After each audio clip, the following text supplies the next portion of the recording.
Hi hello ಎಲ್ಲರಿಗೂ ನಮಸ್ಕಾರ. Welcome to my YouTube channel ಕನ್ನಡತಿಯ ಕಥಾಸುಧೆ.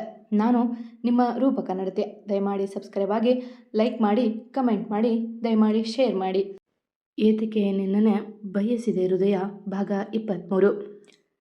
ಎಷ್ಟು ಅಡೆತಡೆ ದಾಟಿ ಬಂದ ಜೋಡಿಗಳು ಮುಂದಿನ ದಿನಗಳ ಪರಿವಿಲ್ಲದೆ ತನ್ನವಳ ಸಾಮೀಪ್ಯ ಅನುಭವಿಸುತ್ತಾ ಸಂತೃಪ್ತಿಯಿಂದ ಮಲಗಿದರು.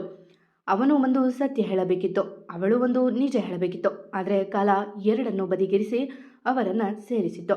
ಸೂರ್ಯ ಇಂದು ಕೊಂಚ ತಡವಾಗಿ ಬಂದಿದ್ದ. ಸೂರ್ಯನಿಗೂ ಮುಂಚೆ ಎಚ್ಚರಾದವಳಿಗೆ ತಾನು ಇರುವುದು ತನ್ನಿನ ತೋಳಲ್ಲಿ ಎಂದು ಅರಿವಾದಾಗ ಅದೇನೋ ಖುಷಿ, ಒಂಥರ ನೆಮ್ಮದಿ. ಇಂತಹ ನೆಮ್ಮದಿಗಾಗಿ ಅಲ್ಲವೇ ಅವಳು ಇಷ್ಟು ದಿನ ಕಾದದ್ದು. ಯಾವ ಚಿಂತೆಯೂ ಇಲ್ಲದೆ ತನ್ನವನ ಪ್ರೀತಿಯಲ್ಲೇ ಕಳೆದೋಗಬೇಕೆಂಬ ಆಸೆ. ತನ್ನವನ ಜೊತೆ ಕಳೆದ ರಾತ್ರಿಯ ನೆನಪಾದಾಗ ತಂತಾನೆ ತುಟಿಗಳು ಅರಳಿದವು. ಏನು ಮೇಡಮ್, ನನ್ನ ಮುಖದ ಮೇಲೆ ಇವತ್ತು ಎಷ್ಟ ಸ್ವೀಟ್ ಬಂದಿದ್ದಾನೆ, ಹೇಗೆ ಆವಾಗಲಿಂದ ನನ್ನನ್ನೇ ನುಂಗೋ ಥರ ನೋಡ್ತಿದೀಯಾ? ನನಗೆ ನಾಚಿಕೆ ಆಗುತ್ತಪ್ಪ ಎಂದು ಕಣ್ಮುಚ್ಚಿಗೆ ಹೇಳಿದವನ ಪರಿಗೆ ಹುಡುಗಿಗೆ ನಾಚಿಕೆ ಮುಖವೇರಿತು. ನೋಡು, ಹೀಗೆಲ್ಲ ನಾಚ್ಕೋಬೇಡ, ಮತ್ತೆ ಬೆಳಗ್ಗೆ ಬೆಳಗ್ಗೆ ನಿಂಗೆ ತೊಂದರೆ ಎಂದು ಅವಳನ್ನು ಇನ್ನಷ್ಟು ಬಳಿಗೆ ಎಳೆದುಕೊಂಡ. ಬಿಡಿ, ನನ್ನ ಲೇಟ್ ಆಗುತ್ತೆ, ಹೋಗಬೇಕು ಎಂದು ಮೇಲೆ ಹೇಳಲು ಹೊರಟವಳ ಮತ್ತೆ ಮಲಗಿದಳು. ತಾನಿರುವ ಅವಸ್ಥೆ ನೆನಪಾದಾಗ ಪಿಚ್ಚೆನಿಸಿದ ಅವಳಿಗೆ. ಯಾಕೆ ಮೇಡಮ್, ಹೋಗಿ, ನಾನೇನು ನಿಮ್ಮನ್ನು ಹಿಡ್ಕೊಂಡಿಲ್ಲಪ್ಪ ಎಂದವ ತನ್ನೆರಡು ಕೈಯನ್ನು ತಲೆಯ ಹಿಂದೆ ಸೇರಿಸಿದ. ಸಾಂಬ್ರು ಎಂದು ಮುಖ ದಪ್ಪ ಮಾಡಿಕೊಂಡ್ಳು. ಯಾಕೆ, ಏನಾಯ್ತು ಎಂದ ಏನು ಅರಿಯದವನ ಹಾಗೆ. ನೀವು ಕಣ್ಮುಚ್ಚಿ, ಇಲ್ಲ ನನಗೆ ಈ ಬೆಡ್ಶೀಟ್ ಬಿಡಿ ಎಂದಳು ಮೆಲ್ಲವಾಗೆ.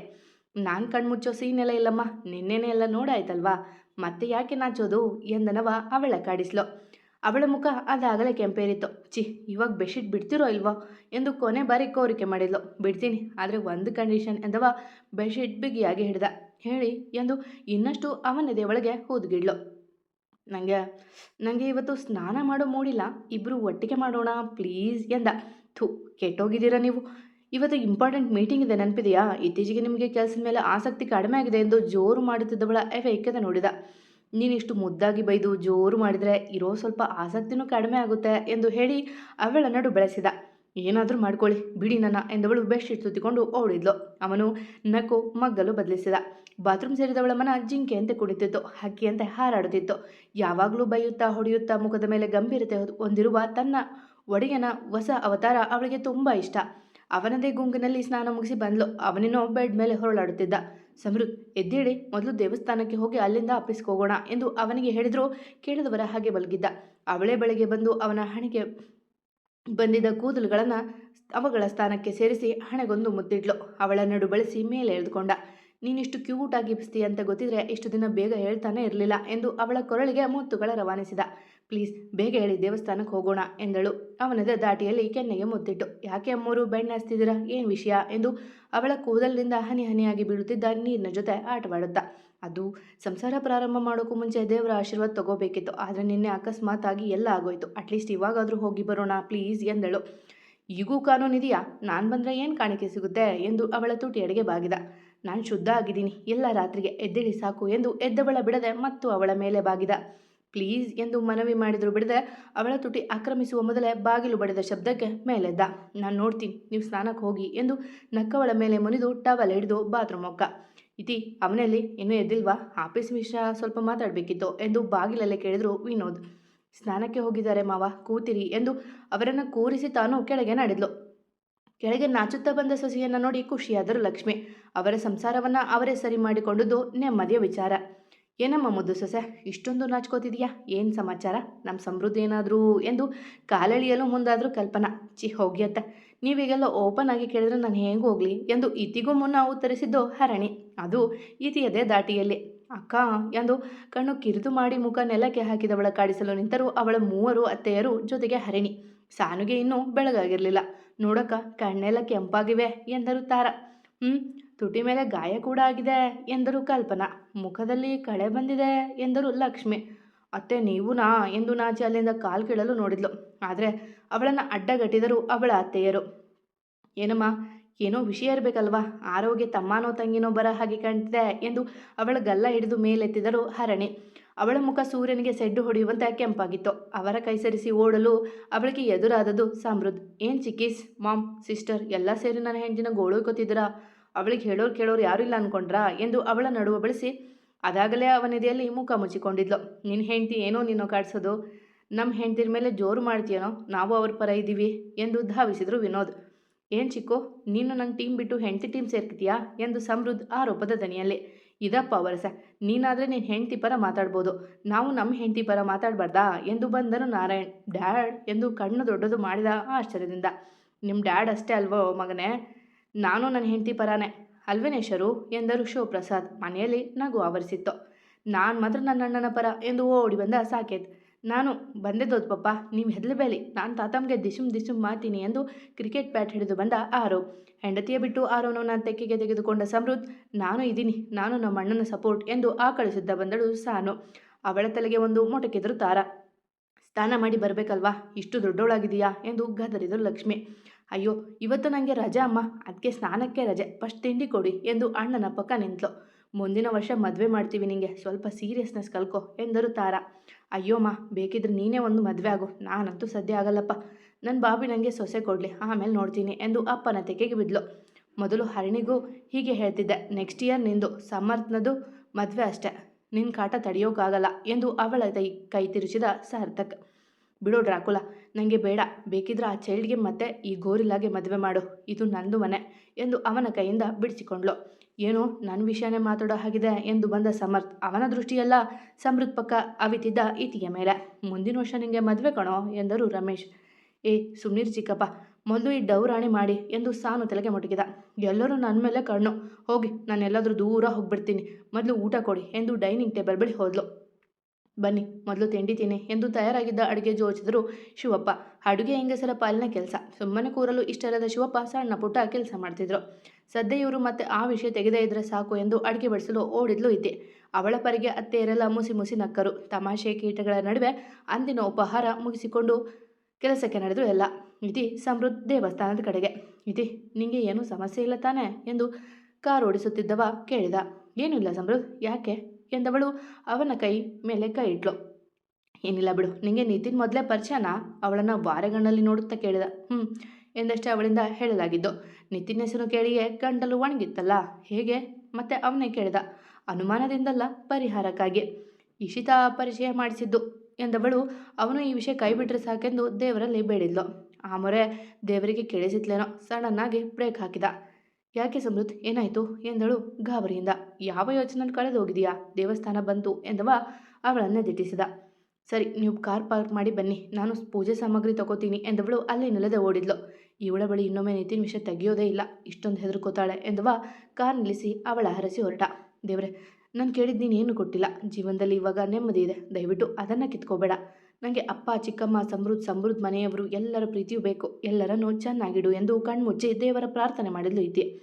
ನಾನು ಇದುವರೆಗೂ ನಿನ್ನ ಏನನ್ನು ಕೇಳಿಲ್ಲ, ನನ್ನವಳಿಗೇನೂ ತೊಂದರೆ ಆಗದಂತೆ ನೋಡ್ಕೋ ಎಂದು ಮೊದಲ ಬಾರಿ ದೇವರಲ್ಲಿ ಬೇಡಿದ್ದ ಸಮೃದ್ಧ ತನ್ನವಳಿಗಾಗಿ. ಇಬ್ಬರ ಹೆಸರಲ್ಲಿ ಅರ್ಚನೆ ಮಾಡಿಸಿ ದೇವರ ಮುಂದೆ ನಿಂತು ದೇವರನ್ನೇ ದಿಟ್ಟಿಸಿದ್ಲು. ಬಾಯಿತಿ, ಟೈಮ್ ಆಗುತ್ತೆ ಎಂದು ಕರೆದವನ ಕಡೆ ಕಣ್ ಸಂಕುಚಿಸಿ ನೋಟದಲ್ಲಿ ನೋಡಿದ್ಲು. ಸುಮ್ಮನೆ ನಿಂತ ಸಮೃದ್ಧ ಸ್ವಲ್ಪ ಹೊತ್ತು ಕುಳಿತು ಹೋಗೋಣ ಎಂದವಳ ಆಸೆಗೆ ಬೇಡ ಅನ್ನಲಾಗದೆ ಅಲ್ಲೇ ಮೆಟ್ಟಿಲ ಮೇಲೆ ಕುಳಿತರು. ಏನೊಂದು ಮಾತಾಡದೆ ಅವನ ಭುಜದ ಮೇಲೆ ತಲೆ ಇಟ್ಟಳು. ಏನೋ ಯೋಚನೆ ಮಾಡ್ತಾ ಇದೀಯಾ, ಏನೇ ಎಂದವ ಅವಳ ಕೈಯೊಳಗೆ ತನ್ನ ಕೈ ಸೇರಿಸಿ ನೋಡಿದ. ಏನಿಲ್ಲ ರೀ ಎಂದು ಸುಮ್ಮನಾದಳು. ಅವನೂ ಕೆಣಕಲು ಹೋಗಲಿಲ್ಲ. ಸ್ವಲ್ಪ ಸಮಯದ ನಂತರ ಆಫೀಸ್ ಕಡೆ ಮುಖ ಮಾಡಿದ್ರು. ಅವಳ ಮನಸ್ಥಿತಿ ಕೆಡಬಹುದೆಂದು ಅವ ಏನು ಮಾತನಾಡದೇ ಇದ್ದ. ಅವಳಿಗೂ ಆ ಕ್ಷಣದಲ್ಲಿ ಅದಷ್ಟೇ ಬೇಕಿತ್ತು. ಹಾಯ್ ಸರ್ ಎಂದು ಬಾಗಿಲ ಬಳಿಯೇ ಬಂದು ನುಲಿಯುತ್ತಿದ್ದಳು ಸ್ವಾತಿ. ಮೊದಲಿನಿಂದಲೂ ಅವನ ಮೇಲೆ ಕಣ್ಣಿತ್ತಲ್ಲ.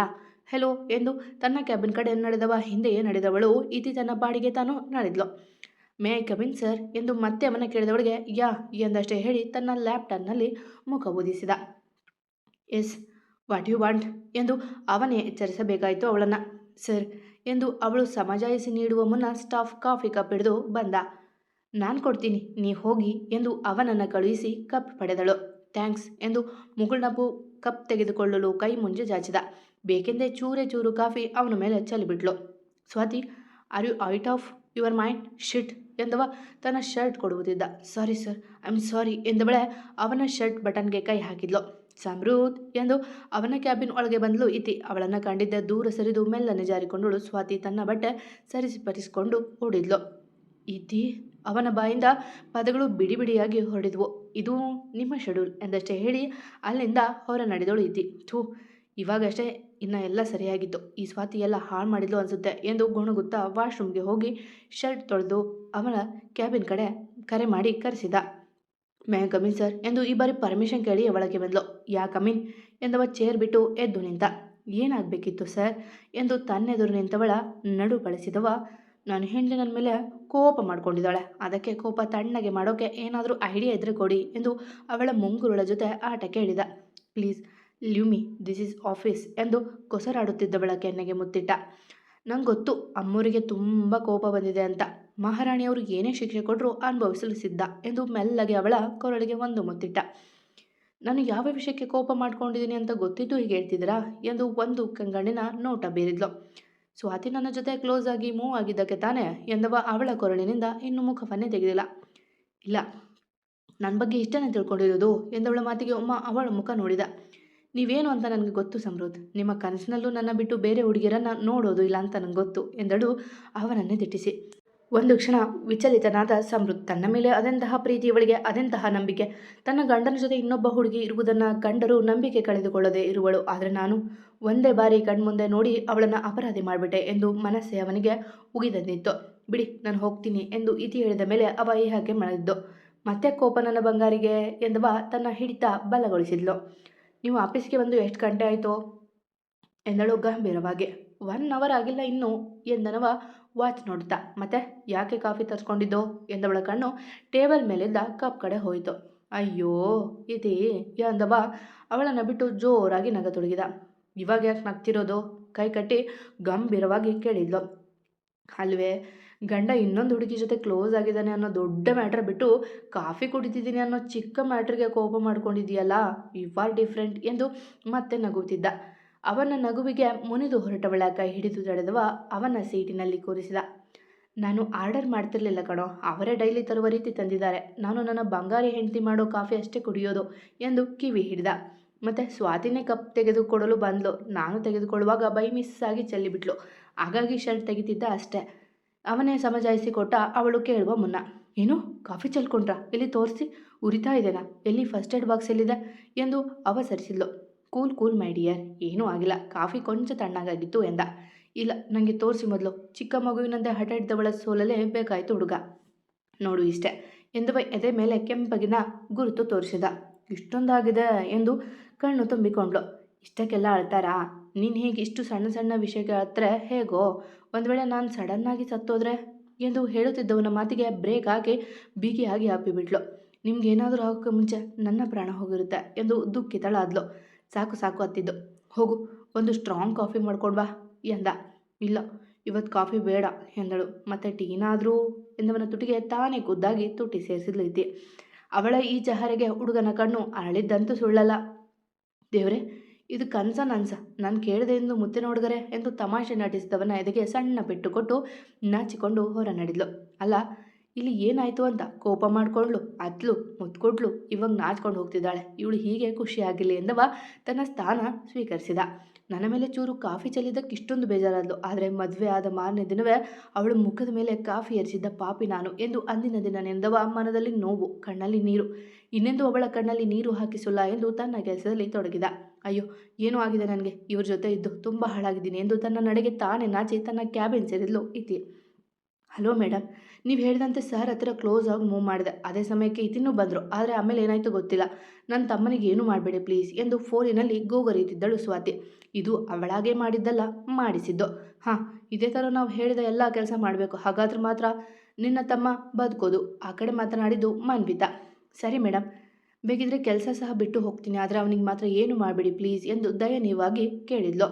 ಓಕೆ, ಆ ಟೈಮ್ ಬಂದಾಗ ನೋಡೋಣ ಎಂದವಳೆ ಕರೆ ತುಂಡೈಸಿದ್ಲು. ನೋಡಿದ್ರ ಮ್ಯಾಮ್, ಈ ಮಾನು ಹೇಗೆ ಅಂತ? ಅವರಿಬ್ಬರು ಮತ್ತೆ ಒಂದಾಗಿದ್ದಾರೆ. ಈ ಬಾರಿ ಇತಿಗೆ ಸಮೃದ್ಧ ಮೇಲೆ ಅನುಮಾನ ಬರುತ್ತಾರೆ ಮಾಡಿ ಅವರಿಬ್ಬರನ್ನು ದೂರ ಮಾಡ್ತೀನಿ ಎಂದು ರೇಖಾಳ ಎದುರು ನಕ್ಕಳು ಮನ್ವಿತಾ. ಓಕೆ ಡಿಯರ್, ನಿನ್ನಿಷ್ಟ. ಇಷ್ಟೇ ಅವರು ಹೇಳಿದ್ದು. ಆದರೆ ಅವರಿಗೆ ತಿಳಿದ ವಿಷಯ ಇತಿಗೆ ತನ್ನ ಗಂಡನ ಮೇಲೆ ಅಪಾರ ನಂಬಿಕೆ ಇದೆ ಎಂಬುದು.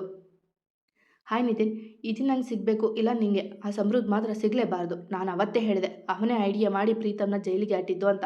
ನೀನು ತಲೆ ಕೆಡಿಸ್ಕೊಳ್ಳಿಲ್ಲ ಎಂದು ನಿತಿನ್ ಎದುರು ನಿಂತಿದ್ದಾನೆ ಸಮರ್. ಇತಿ ಯಾವತ್ತಿದ್ರು ನನ್ನವಳೆ, ನೀನು ಹೋಗ್ತಾ ಇರಲಿಂದ ಏನು ಮಾಡಬೇಕಂತ ನನಗೆ ಗೊತ್ತು ಎಂದು ಗತ್ತಿನಲ್ಲಿ ಹೇಳಿದ ನಿತಿನ್. ಇತಿಯ ಚಾಲೆಂಜ್ನಂತೆ 1 ತಿಂಗಳು ನಿಯತ್ತಾಗಿ ದುಡಿಯುವ ಯೋಚನೆ ಆಗಿರುವನಲ್ಲ. ನೀನೇನು ಮಾಡ್ತೀಯೋ ನಾನು ಮಾಡ್ತೀನಿ ಎಂದು ಅಲ್ಲಿಂದ ತೆರಳಿದ್ದ. ಈ ಬಾರಿ ನಾನೇನು ಮಾಡಲ್ಲ, ಜಸ್ಟ್ ಪ್ರಾಂಪ್ಟಾಗಿ ವರ್ಕ್ ಮಾಡಿ ನನ್ನ ಇತಿನ ಪಡ್ಕೋತೀನಿ. ಜಸ್ಟ್ ವೇಟ್ ಆ್ಯಂಡ್ ವಾಚ್ ಎಂದವ ತನ್ನ ಕೆಲಸದಲ್ಲಿ ತೊಡಗಿದ್ದ.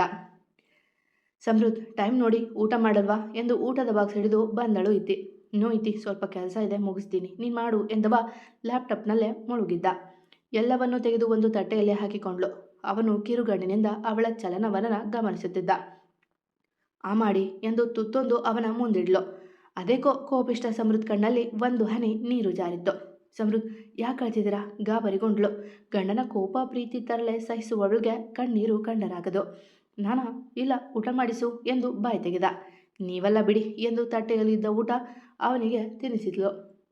ಏನಿಲ್ಲ, ನಿನ್ನ ಜೊತೆ ಸೇರಿ ಸೇರಿ ನನ್ನ ಕೋಪ ಎಲ್ಲೋ ಓಡಿ ಹೋಗ್ಬಿಟ್ಟಿದೆ. ನಿನ್ನ ಕಣ್ಣಲ್ಲಿದ್ದ ಡ್ಯಾಮ್ ನನಗೆ ಶಿಫ್ಟ್ ಆಗಿದೆ. ಕೆಣಕದೆ ಬಿಡುವನವ ತನ್ನವಳ. ಮೊದಲು ಊಟ ಮಾಡಿ, ಆಮೇಲೆ ಇಬ್ಬರು ಕೂಡಿ ಆಡೋಣ ಎಂದು ತುಟಿ ಕೊಗ್ಗಿದವಳ ಪರಿಗೆ ಅವನಿಗಿಷ್ಟ.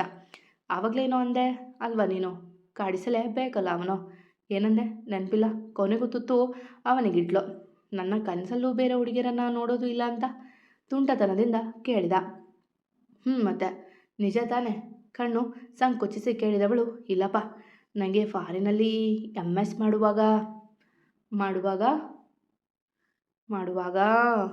ಮಾಡುವಾಗ ಮುಂದೆ ತುಂಬ ಜನ ಪ್ರಪೋಸ್ ಮಾಡಿದ್ರು. ಅಷ್ಟೇ ತಾನೆ? ನನಗೂ ಮಾಡಿದ್ರು. ಅಷ್ಟೇ ಅಲ್ವೇ, ನಾನು ಒಬ್ಳನ್ನ ಪ್ರೀತಿ ಮಾಡ್ತಿದ್ದೆ. ಅದು ನಾನೇ ಅಂತ ಗೊತ್ತು ನನಗೆ.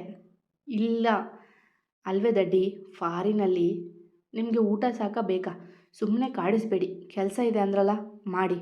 ಕೆಲಸ ಇದ್ದಿದ್ದೆ, ನನಗೆ ಈ ಊಟ ಸಾಕು. ಆದರೆ ಏನಾದರೆ? ಈ ಊಟ ಬೇಕು ಎಂದು ಅವಳ ತುಟಿಯೆಡೆಗೆ ಬಾಗ್ಬಿಟ್ಟಿದ.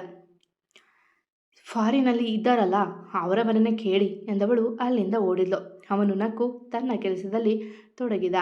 ಮುಂದುವರಿಯುವುದು. ಕತೆ ಇಷ್ಟ ಆದರೆ ಕಮೆಂಟ್ ಹಾಕಿ, ಜಾಸ್ತಿ ಇಷ್ಟ ಆದರೆ ಸಬ್ಸ್ಕ್ರೈಬ್ ಆಗಿ. ಎಂದಿನಂತೆ ನಿಮ್ಮ ಪ್ರೀತಿ, ಕಮೆಂಟ್, ಪ್ರೋತ್ಸಾಹದ ನಿರೀಕ್ಷೆಯಲ್ಲಿ ನಾನು ನಿಮ್ಮ ರೂಪ ಕನ್ನಡತೆ. ನಿಮ್ಮ ಅಭಿಪ್ರಾಯಗಳಿಗಾಗಿ ಕಾಯ್ತಾ ಇರ್ತೀನಿ. ಧನ್ಯವಾದಗಳು.